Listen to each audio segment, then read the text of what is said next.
2 లక్షల పెట్టుబడి, unlimited growth. Ecoblue AdBlue franchisee. Smart investment, great returns.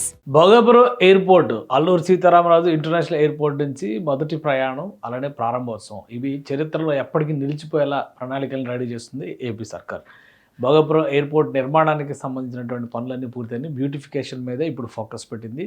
Airport ఎదురుగా ఒక భారీ నీటి కొలనుని ఏర్పాటు చేసి దాని టెస్టింగ్ కూడా కంప్లీట్ చేసినట్టుగా అధికారులు ప్రకటించారు.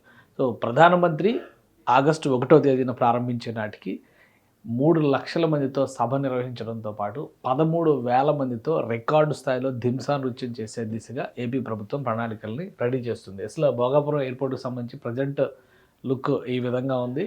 మొత్తం చుట్టుపక్కల మొన్నటి అసలు ఏవి కనబడే కావు. ఇప్పుడు అంతా కూడా గ్రీన్ బెల్ట్ డెవలప్మెంట్ ప్రోగ్రామ్ నడుస్తుంది. ఇక రోడ్ కనెక్టివిటీ విషయంలో కూడా రాష్ట్ర ప్రభుత్వం ప్రత్యేక చర్యలు తీసుకుంది. ప్రధాని వచ్చేసరికి ఇది దేశంలో అంటే ఆగస్టు 1న జాతికి అంకితం చేసే సమయానికి ఇది ఒక అద్భుతమైన ఘట్టంగా చూపించాలి. కూటమి ప్రభుత్వం ఏ విధంగా ఎలాంటి ప్రజెంటేషన్ ఉత్తరాంధ్ర ప్రజలకు ఇవ్వబోతుంది అనేది ఈ ప్రారంభ వేడుకలోనే అర్థం కావాలని ఏపీ సీఎం చంద్రబాబు నాయుడు భావిస్తున్నారు. అందులో భాగంగానే ఆయన ప్రత్యేకమైనటువంటి సమీక్ష కార్యక్రమం, ఇది ఎయిర్పోర్ట్ ఇంటర్నల్ లుక్ అనమాట. ఇవన్నీ ఆల్రెడీ ఇంతకుముందు చూసినాయి.